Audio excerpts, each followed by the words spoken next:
There we go.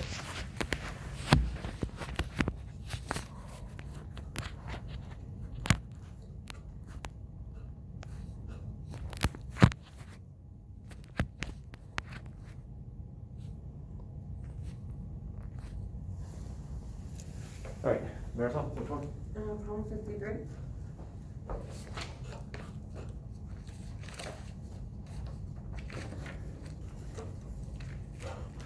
A metal sphere with charge of 8 nanocoulombs, that one, is attached to the left hand end of a non-conducting rod of length 2 meters. Second sphere fixed, oh, there's the picture.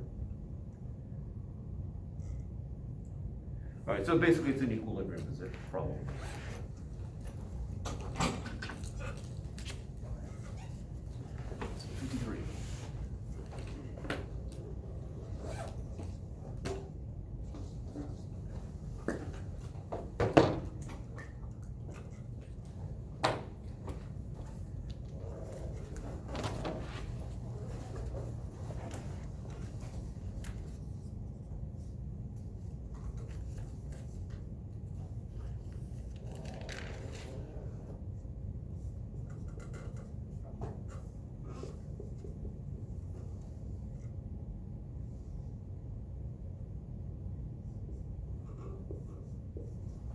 All right, so where can we place that one so that it's in equilibrium?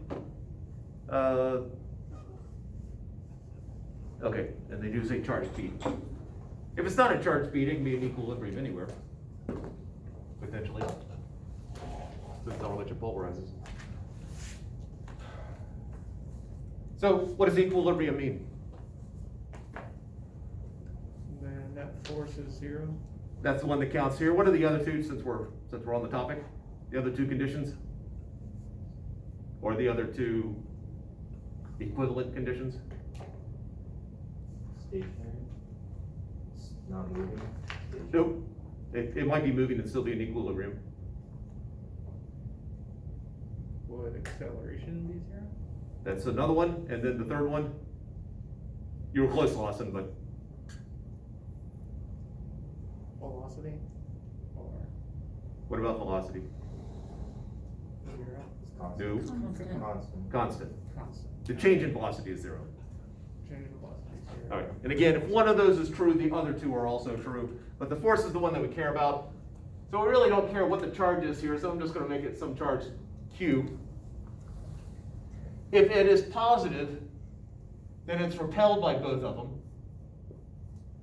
If it is negative, it's attracted to both of them. So it really doesn't matter whether this bead here is positive or negatively charged. So we know that the force, we'll just assume it is positive, because why not? So it's going to be repelled by the 8 nanocoulomb charge with a force of, okay, we'll call this, I guess, 1. Oh, actually, why don't I stick with 8, 2, and Q. So Q, 8 times Q over D squared. That's the magnitude of the force pushing it off to the right. And that should be equal to the magnitude of the force trying to push it to the left, which is KQ2, Q over 2 minus, it's not X, D squared. Because if the whole distance there is 2 meters and that's D, then this has to be the difference between the two. And so this is the math problem we're working with. Now there's a far more formal way that we can do it, but this is the essence of it. As pointed out 2 weeks ago, years ago, you can either think through the directions, which is what we've done here, or you play strict adherence to the math, and so we're just thinking through the direction. So let's get rid of stuff. There's absolutely no reason to multiply the actual value of K out because it's just going to cancel out.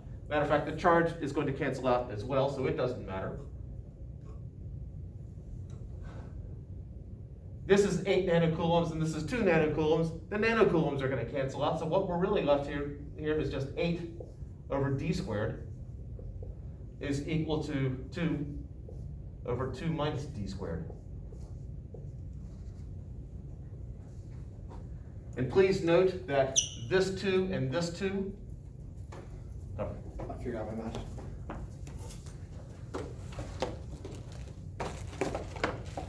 Thank you.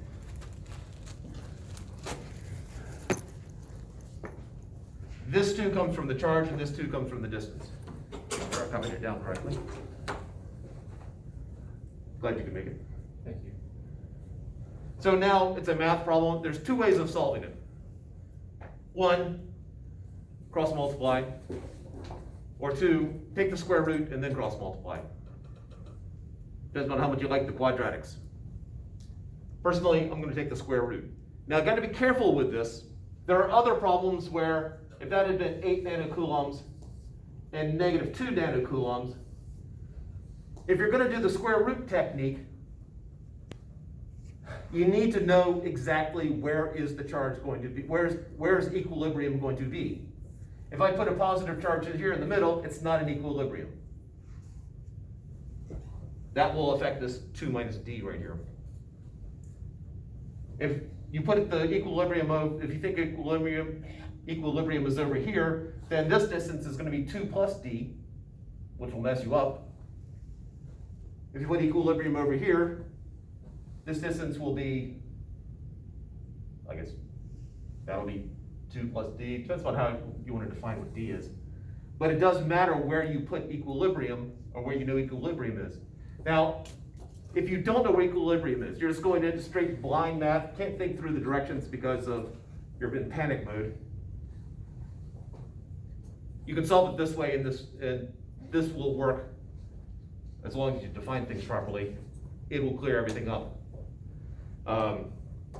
This will get you 2 answers, one of which will be correct, one of which won't. You've got to think at some point, but at least you'll have an answer that is correct. However, in this case, I know equilibrium is in the middle. Matter of fact, I know it's got to be closer to the 2 than the 8. So I have square root of 8. Oh, actually, let's simplify it one more time. So I have 2 over d is equal to 1 over 2 minus d. 4 minus 2d equals d. 4 is equal to 3d.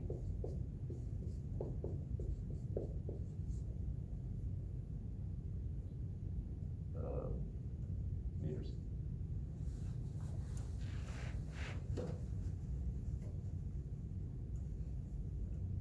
I will assume at this point you all feel just a little bit more complete. Question, Marisol, you brought this up. Is there something in particular in there that messed you up, or? No, I just didn't remember how to do the problem, but I mean, you got it to where I understand. Okay. I want to work through the quadratic. I know we know what the answer is already. We'll work through the quadratic, and we're going to get 2 answers, and we're going to eliminate one of the answers. So the big question is, what is the meaning of the other answer? So it's taken from here. So we'll have 4 times 2 minus d squared is equal to 2d squared. So this is 4 times 4 minus 4d plus d squared is equal to 2d squared, which is 16 minus 16d plus 4d squared is equal to 2d squared. Subtract that, so I got 16 minus 16d plus 2d squared equals 0. 8 minus 8d is equal here, plus d squared is equal to 0, and then quadratic formula. So d is, I think it's not 2d squared because it's 8 and 2, so if you... wait, sorry, where are you pointing? You use the 4 on accident when you cross multiply instead of here. So in the first line, So it's instead of 4 2, times 2 minus d squared. Already simplified. Oh, that should be Yeah. 1.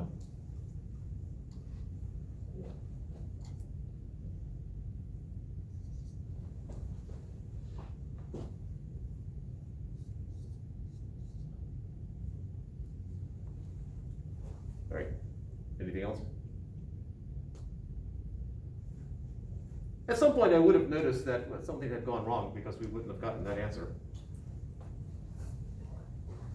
All right, so we have 16 plus or minus the square root of 16 squared minus 4 times 16 times 3 over 2 times 3.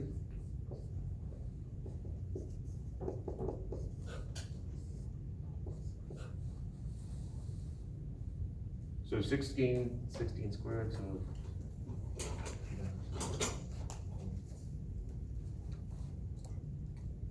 that squared is 64.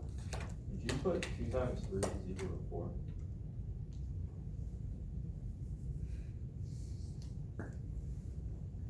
Now you're expecting me to do math correctly?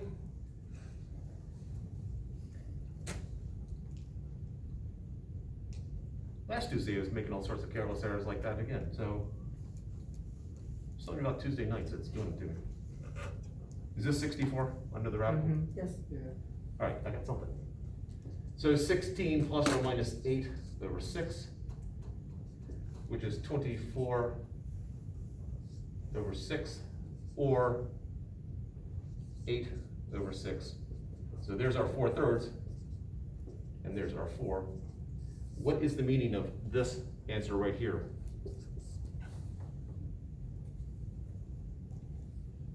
The distance between the other charge, like the equilibrium and the other charge. Between equilibrium and the other charge. So one of them will be closer, it'll be 4/3 closer. And I guess 4 is like that distance from the other charge. It would still be the distance from this charge. I don't know if that's what you're referring to as the other. That 4 meters means that it's putting it out here. So that's it's putting the bead here. So that distance is 4 meters. And that distance right there would therefore be 2 meters. So then it just flips basically? What do you mean? If it were flipped basically, I guess, would it be 4 meters out if the 8, or would it? That's how far the 8 nanocoulomb charge would be if it were on the other side? Oh, no, not the meaning of it. So does that mean there are 2 cases where it is in equilibrium? No, there is only one case. We have 2 answers, but the 4 meters is not equilibrium.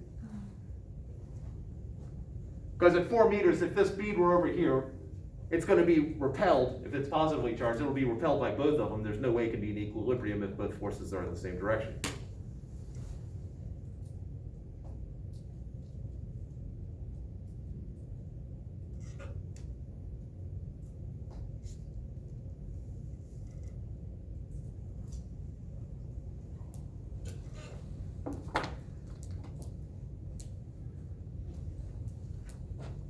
This is the point here that the 4/3 mark, where the force from each of them is equal but opposite directions. This is the point where the force is equal. Same direction.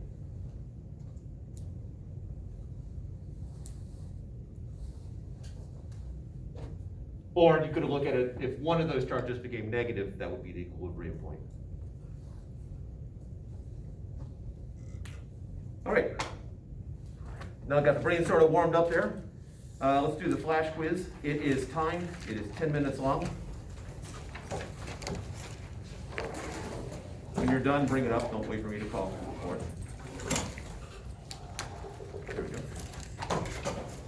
So when I put it down on your desk in front of you, please do not turn it over until I say it is time. And let's take a chance that I'll remember. Turn this off. Actually, let's hit pause. Let's hit it a second time. Oh. I think everyone else has handed in. All right. I guess you have the quiz, you have the master set for 23 due on Thursday, and quiz on 24 on next Tuesday, as well as lab, or the questions. I don't think anyone's submitted that yet. we had a question on the, what was it, electric rod? Lightning rod. A lightning rod. We were like having trouble like figuring out, cause like when we Googled it, we found that, usually it's grounded to the ground, it's connected to the top of the building Right. and then grounded. And we were having trouble like finding, a con where it wasn't connected to the ground. What we came up with is that it would basically prevent, If, it would wait, lower if the it's, chance. so a con if it's not connected. Yeah. Okay. And a pro, really. So No, you have nothing con- for, A con if it's not connected is, I think it was a pro. It was a pro. Oh, the pro, yeah, I think we were debating on whether or not it would lower the chance of electricity hitting it, since, if it's our- not connected. Yeah, if it's not If it's connected. not grounded. Yeah, if it's not grounded. Yep, And- that's true. And if it's grounded, it's not necessarily lowering the chance of lightning hitting it, but it's just distributing the charges. Yeah, it gives it, cause when, if lightning hits it, the electricity has to go somewhere. Yeah, So if it's grounded, it's gonna go to the ground more likely than your house. and if it's not grounded, there's always that risk that it could go to like appliances nearby. Is that correct? Would that be the con of it not being grounded? Right, or it depends on how bad of a strike it is. It's less likely to draw the lightning strike, but if lightning does hit it, that charge has to go somewhere. And your house is right there. So the pro is it's less likely. But if it does happen, Yeah, then so that's a con. bad news. To some extent, the pro of one is the con of the other. Okay, I see. 10 through 15. Any other questions at the moment? Do we have another one? 'Cause- I didn't really get the grip part. Oh, yeah. It says in low humidities, people develop the special grip. Yep. Yeah. So,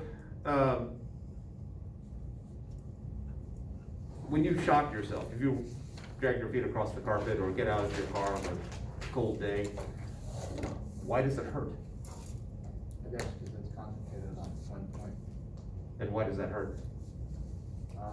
Well, the magnitude is higher and distributed towards that one specific point. Okay. It's more sensation, it's concentrated, yes, on the nerve endings. So when you spread your hand apart, you're allowing, dilutes it, in a sense, using the way you were going.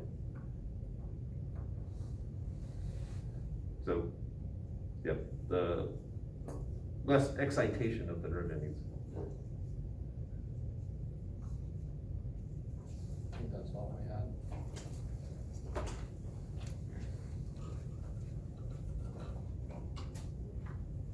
I also find back of the hand doesn't hurt as much as the palm, Interesting. but that could just be me. Feels more sturdy. Feels more sturdy. Yeah, so. It's also drier, I wonder if that, I mean, my dry skin, I have more dry skin back here than here. Oh, I do have another question about, stable equilibrium and unstable equilibrium. Okay. So if, let's just do the ball on the hill routine.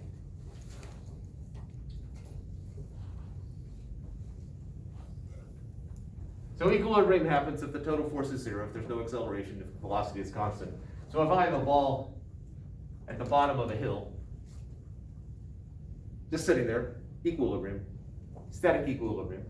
I could also have a ball perfectly balanced on top, and it's also in equilibrium.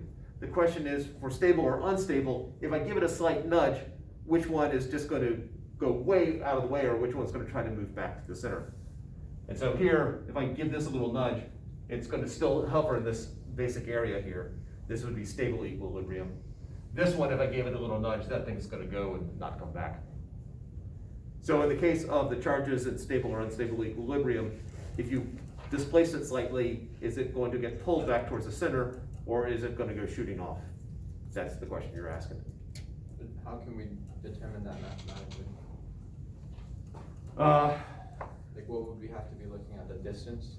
If you did it mathematically, you would come up with an equation for the force.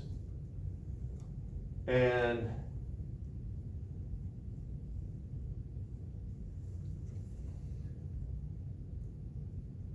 depending upon position,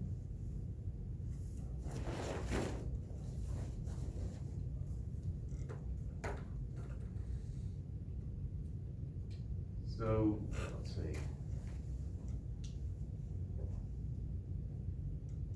I mean, do we have What- to express it mathematically, or? I was thinking you could make the argument conceptually or mathematically. Yeah. The mathematical way I was thinking, the reason I paused is it gets into energy, and I was thinking, wait a second, we haven't done energy yet. I think we have. What What number was it? 14. Here it is. Then discuss or show mathematically.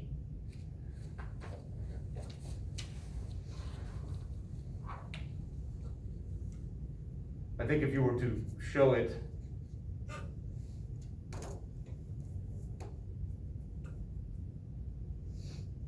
I guess it would be a range. Would you have to take a derivative and find max min? yeah, that's what I was sort of leaning that way.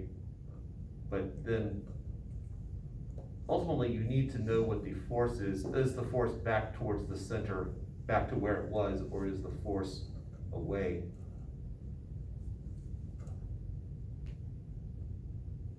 But if you did it from an energy point of view,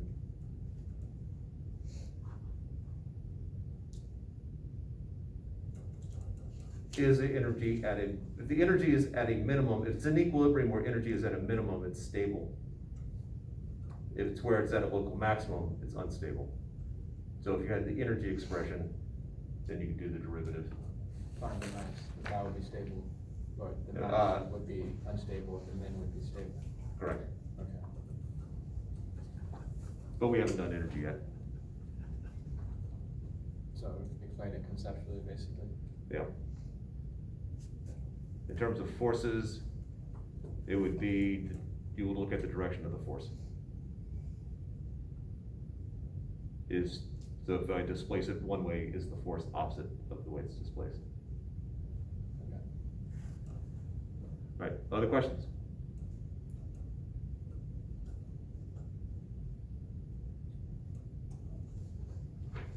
All right.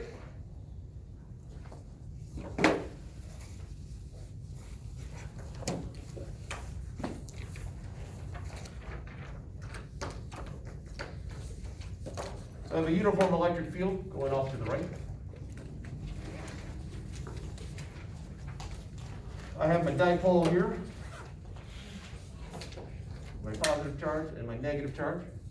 Some angle theta. We did this before looking at the torque acting on it. Oh, yeah, Lawson? What chapter is this? This is officially chapter 24, I think. Thank you. It's just one last little bit. Can you let me know when we move into chapter 25? I will try to remember. When we're done with this, we're gonna go into 25. And so we have, as mentioned before, we have these forces acting on the two charges, causing a torque. The positive charge is forced in the direction of the electric field, and the negative charge is forced opposite the direction of the negative charge. And so this thing will start to rotate about some central point. From some theta initial to some theta final. So work is being done. I have a force being applied, the thing is moving. And so I want to know how much energy is being stored. What's the potential energy of this situation here? Well, let's go back to the work energy relationships. What is conservative work equal to? Change in kinetic energy. Ooh, no, that's total work.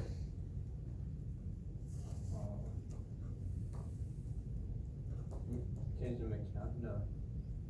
That would be non-conservative work.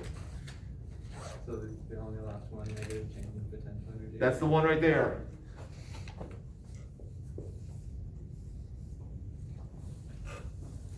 And what is the formula for work?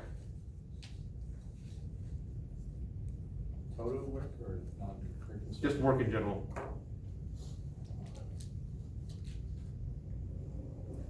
It's, F times the change in D, or X, times the cosine of the angle between them.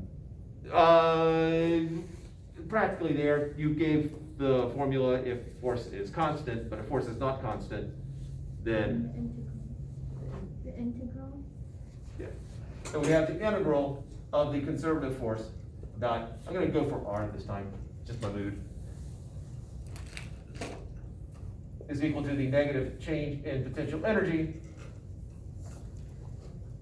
Except we're dealing with rotation here. So we basically have to do the rotational analog of this. So I'm not going to go through the derivation.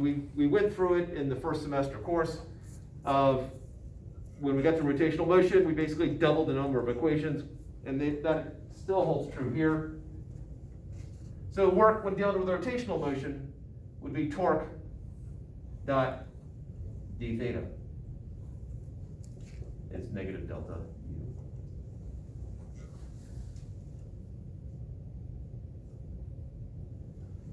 Now torque, we did that already.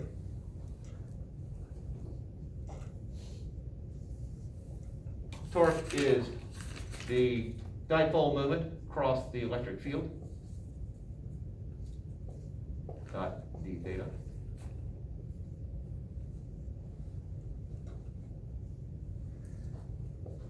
So let's sort of deal with this. P cross E here, the magnitude. Let's don't forget, when I'm doing a dot product, it's the magnitude of one times the magnitude of the other times the cosine of the angle between them. Oop, hold on a second.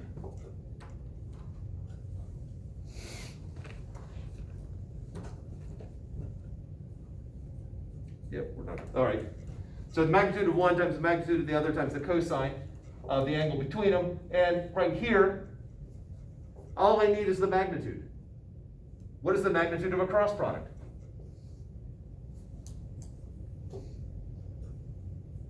It's PE sine theta. Yep.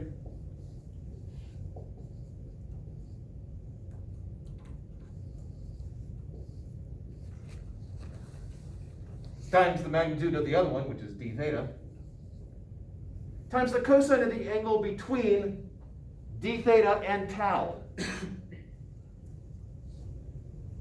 Well, recognize tau. The torque is trying to rotate this thing clockwise, so tau is into the board. Theta, well, I've defined theta from this position right here, so theta is defined in that direction.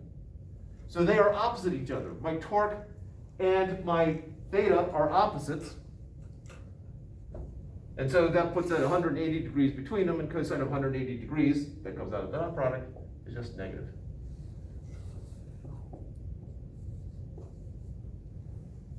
Which is convenient because we want to get rid of that negative sign. Another one will pop up for those fans of negative. And this is from theta initial to theta final.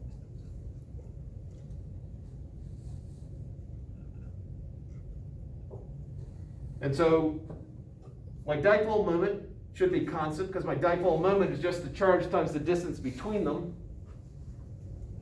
And since it is an electric dipole, that distance should be relatively stable. The electric field is uniform because that's the way I set up the problem.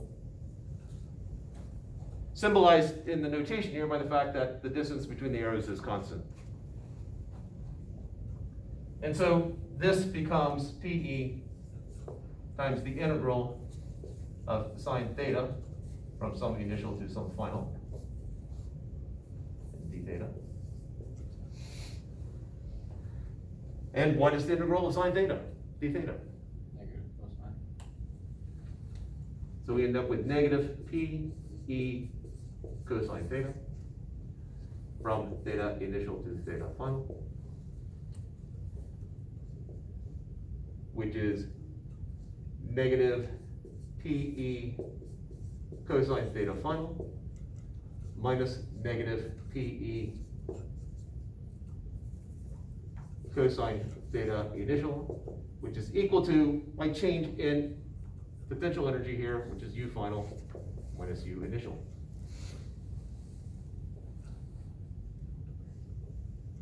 And don't forget, this negative sign in front of the delta U got canceled out with the negative sign that came out of my dot product.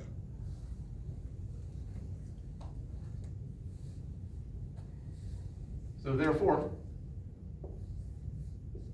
what is a formula for the potential energy of this dipole in a uniform electric field that would make this true?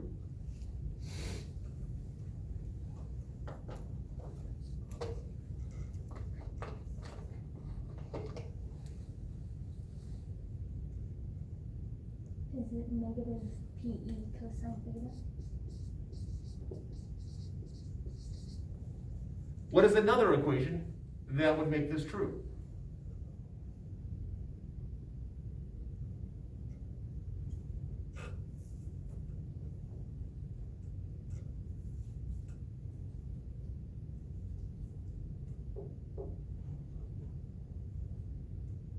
When we drive the potential energy formula, gravitational potential energy formula when G was constant, we did the same thing. I asked the same question.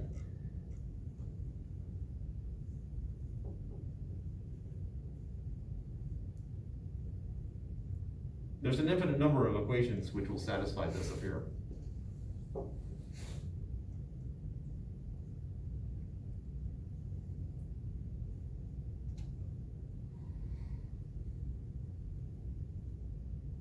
Is it the dot product? Oh, we can simplify this. Yeah, this is a dot product, so this is negative P dot E. But I was gonna do that in a moment. Let's go ahead and jump to it. But there's one thing that we could, there's, again, an infinite number of formulas which would satisfy the same equation. Can we use MGH? As in add plus MGH or, MGH for you, substitute. no, no. Again, all the physics is dictated is that that is true. From that, we now need to draw a conclusion of what value of U is gonna satisfy this. This is the simple one. If you look at the flash quiz, I think that's the way I have this written down. But properly, there should be something else there. And Marisol's about to reveal it because surely I didn't make that mistake when I was writing down the equation. I'm gonna find out all the coordinates.